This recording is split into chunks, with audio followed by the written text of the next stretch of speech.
oleh Allah Ta'ala, itulah yang dimaksud amal yang soleh, amal yang dilakukan oleh Allah sendiri, amal yang sudah lillahi ta'ala. 3 pilar iman inilah yang ada di surat Al-Baqarah ayat 62. Siapapun Anda, apapun agama Anda, dan siapapun kalian, bila tiga pilar iman pokok ini yang diperuntukkan untuk seluruh manusia, bila kita memegang 3 pilar pokok iman ini, maka kita akan diberi pahala di sisi Allah, dan kita tidak merasa ketakutan dan bersedih hatinya di dalam kehidupan ini, yakni sudah menjadi aulia Allah.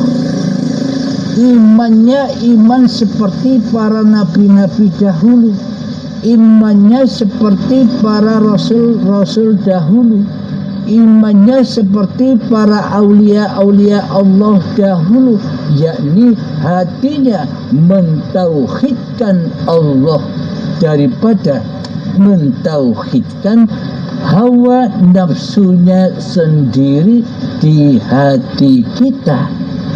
Jadi yang ada hanyalah Allah, manusianya sudah tak ada lagi, makhluk-makhluknya sudah kembali di dalam kekuasaan Tuhannya. Inilah yang dimaksud orang-orang yang beriman.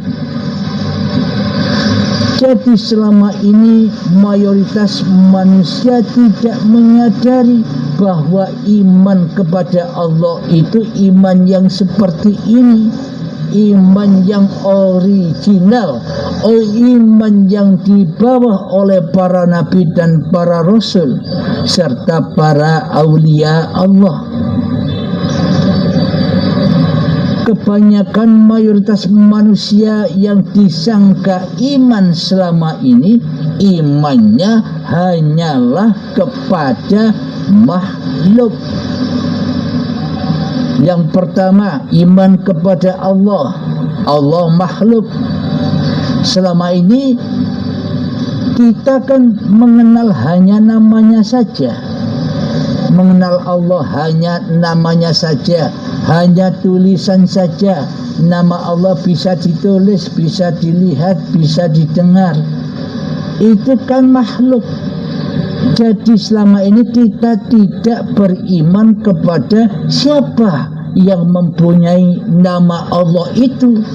Kita selama ini hanya beriman kepada nama, sedangkan kepada pemilik nama kita selama ini tidak beriman, karena di dalam hati kita yang jadi Tuhan selama ini adalah hawa nafsu kita sendiri. Karena selamanya hawa nafsu iblis dan setan yang terkutuk ini tidak mau, tidak rela, tidak ridho bahwa bila dirinya itu tidak ada. Jadi manusia, jadi hawa nafsu, jadi iblis dan setan itu tidak akan pernah rela dan ridho bila dirinya ditiadakan, bahwa dirinya bersujud kepada Adam, bersujud kepada ketiadaannya, yakni iblis dan setan serta hawa nafsu manusia ini selamanya tidak akan rela dan tidak akan ridho bila dia dikatakan tidak ada. Jadi itulah penyebabnya bahwa selama ini kita imannya hanya kepada makhluk, sedangkan Allah sang pencipta diri kita sendiri selama ini kita jadikan makhluk. makhluk tidak terasa Allah ditiadakan seperti tiadanya diri manusia kita. Allah digoibkan seperti kegoiban diri manusia kita. Allah kita matikan seperti kematian diri manusia kita. Jadi Allah selama ini kita jadikan makhluk, dan kedudukan Allah selama ini dan sifat-sifatnya kita akui sebagai milik kita, sebagai sifat kita selama ini. Coba direnungkan, coba disadari, apakah benar demikian sobat?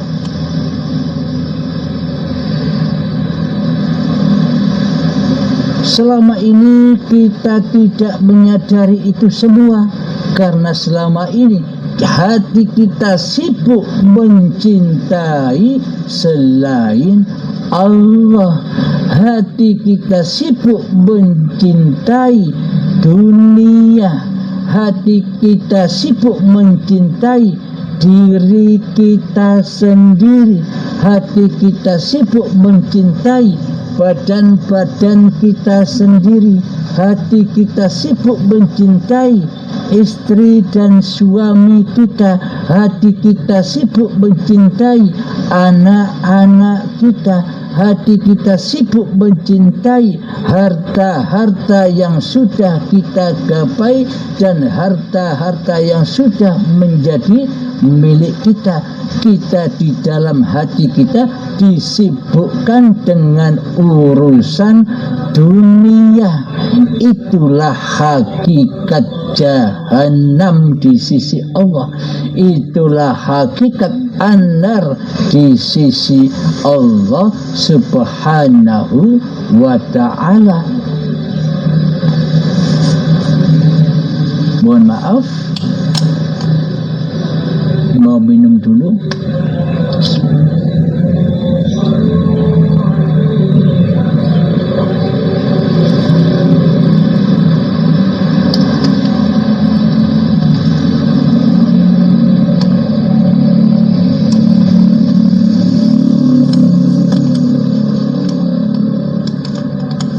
Jadi kembali ke ayat tadi, bahwa manusia itu dimatikan 2 kali dan dihidupkan 2 kali. Maksudnya bagaimana?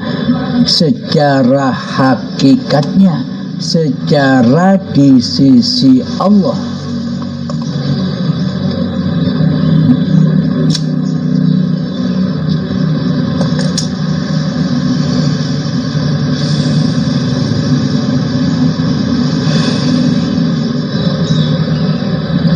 Coba buka kitab Al-Quran Qadim Anda masing-masing.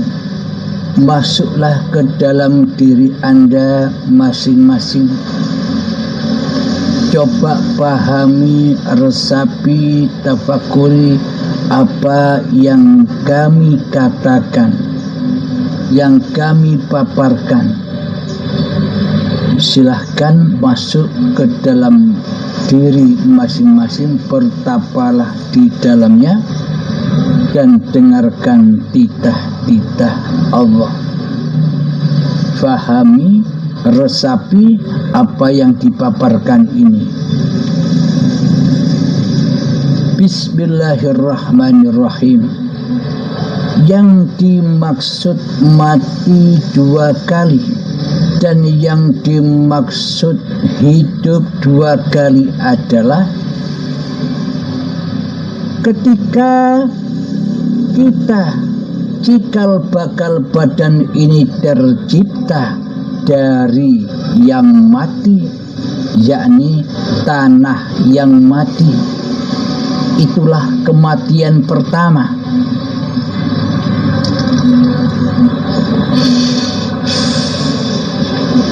Jadi awal tanah ini, cikal bakal badan ini, ketika belum diproses dengan hayatullah untuk dijadikan cikal bakal badan manusia, maka posisi tanah itu adalah mati. Jadi itulah kematian pertama. Ingat, kematian yang pertama manusia adalah awalnya mati, akhir pun juga mati. Awalnya tiada, akhir pun juga tiada. Awalnya gaib, akhir pun juga gaib.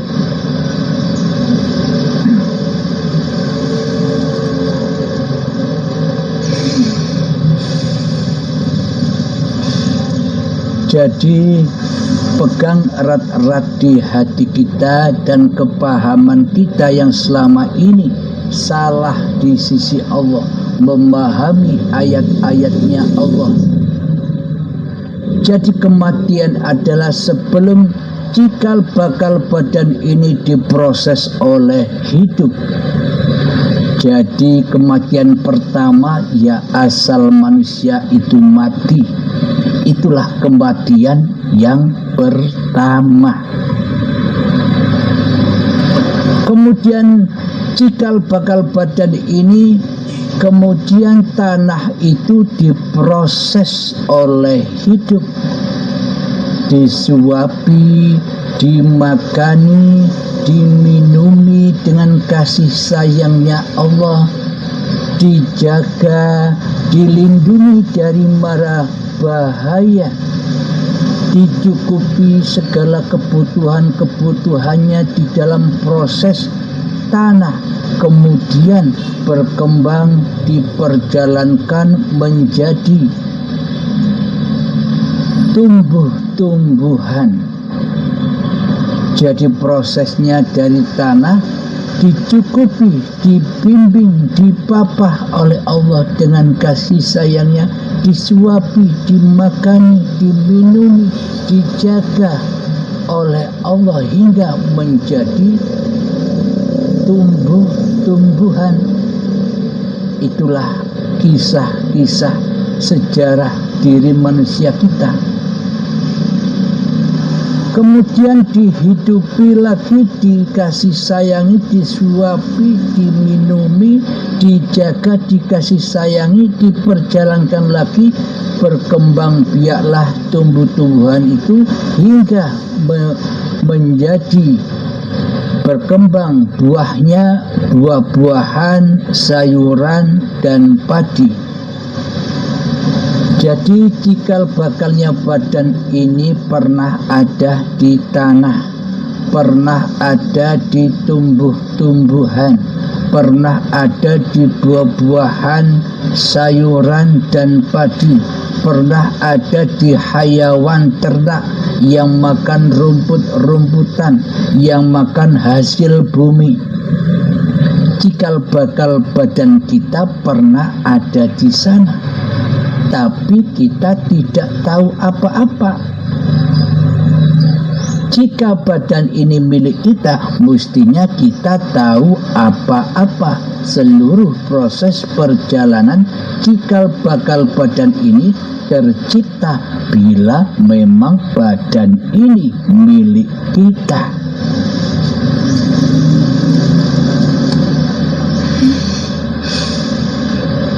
Kemudian diisrakan lagi, diperjalankan lagi, dipindah lagi dari buah-buahan, sayuran, dan padi menuju hidup yang ada pada kedua orang tua kita, cikal bakal kedua orang tua kita. Jadi cikal bakal kedua orang tua kita tanpa Allah, tanpa hidup, apakah ada kedua orang tua kita? Jadi adanya kedua orang tua kita ya karena Allah, ya karena hidup. Jadi setelah makanan, buah-buahan, sayuran, dan padi itu dimakan, dikonsumsi oleh kedua orang tua kita, hidup yang ada di kedua orang kita lah yang mencukupi segala kebutuhan, yang menjaga cikal bakal kedua orang tua kita ini. Bukan Allahnya yang makan, bukan Allahnya yang minum, tapi Allah itu memakani, meminumi makhluk-makhluknya, mencukupi segala kebutuhan makhluk-makhluknya agar terproses. Bukan Allah yang butuh makan dan minum. Jadi makan dan minum itu adalah kebutuhan makhluk-makhluk yang diciptakannya, maka dipenuhilah seluruh kebutuhan-kebutuhan makhluknya.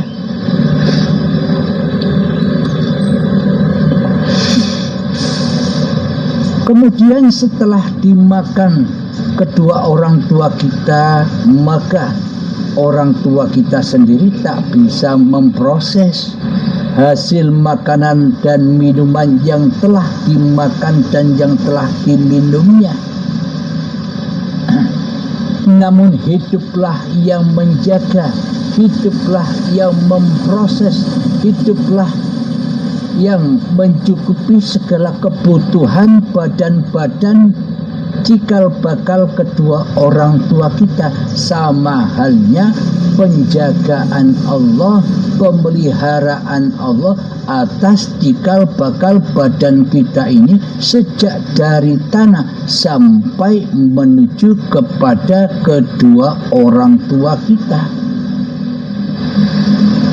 Setelah Allah memproses, memilah-milah saripati makanan-makanan dan minuman-minuman yang sudah diasupkan Allah kepada cikal bakal kedua orang tua kita, maka terciptalah sel sperma dan sel telur.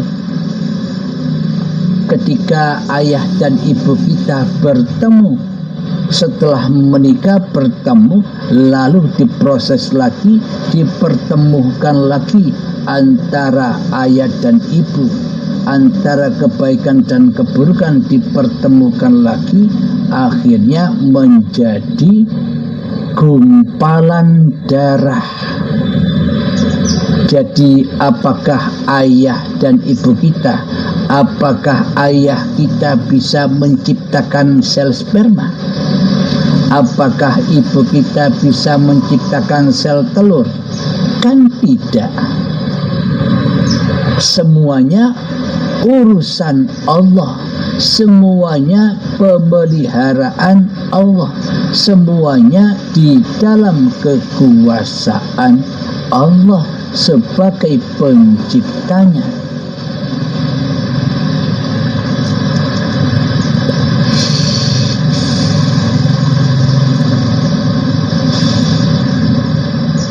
Setelah menjadi gumpalan darah, maka oleh Allah dipelihara lagi, diasupi makanan lagi, diasupi minuman lagi, disuapi dengan kasih sayangnya Allah, dijaga oleh Allah dari macam-macam mara bahaya, dikasih sayangi oleh Allah hingga diproses lagi, diperjalankan lagi sehingga menjadi gumpalan daging. Jadi semua proses-proses itu Allah lah yang menguasainya. Ketika menjadi gumpalan daging, maka diabadikan di dalam Al-Quran, kutiupkan rohku, maknanya ku hidupi cikal bakal manusia ini dengan hidupku. Jadi jangan terkecoh dengan kata-kata roh, dengan kata-kata hati, dengan kata-kata nyawa, dengan kata-kata jiwa. Karena empat nama ini, hati, roh, nyawa, jiwa, ini adalah dulur papat limo pancar, yakni keempatnya ini pancarnya kepada hayatullah, pancarnya hanya kepada hidup. Bila tak ada hidup, maka kata roh, kata hati, kata nyawa, kata jiwa ini takkan ada. Jadi kata nyawa, jiwa, roh, dan hati ini hanya kata kiasan saja, hanya nama-nama hidup. Jadi nama hidup itu ada 4 julukan: jiwa, nyawa, roh, hati, yang kembali pulang kepada nama hidup. Jadi jangan terkecoh dengan 4 nama ini, karena 4 nama ini adalah ganti nama daripada hidup. Hakikatnya ya hidup sendiri, Allah sendiri, nyawa, jiwa, roh, dan hati itu adalah hidup. Jadi nama 4 itu kita hapus, kita kembalikan kepada hidup, biar kita mudah memahami dan tidak terlalu banyak bahasan-bahasan, agar kita cepat sampai. Karena umur kita sudah sedemikian, jadi berlombalah dengan ajal. Jangan keduluan ajal menjemput sementara kita belum mengenal Allah. Jadi bergegaslah mengenal Allah sebelum ajal menjemput.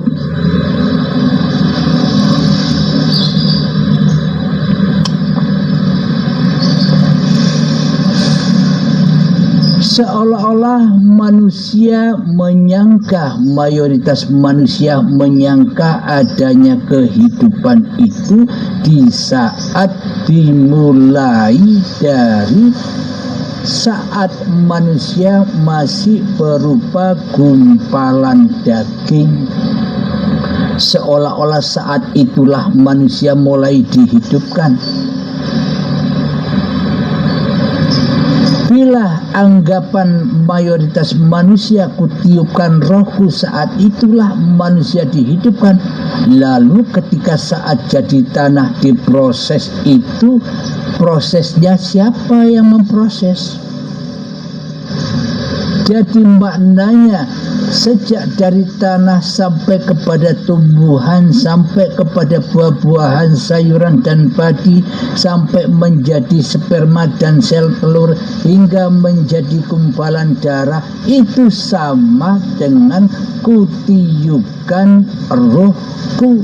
Jadi dengan ditiupnya rohullah, jadi ketika hayatullah sejak memproses dari tanah sampai menjadi gumpalan daging itu, sudah ditiupkan roh itu. Maksudnya sudah dihidupi dengan hidupnya Allah. Karena manusia itu sejatinya mati, tidak punya hidup, maka Allah menghidupinya dengan hidupnya. Jadi hidup itu bukan manusia, tapi Allah.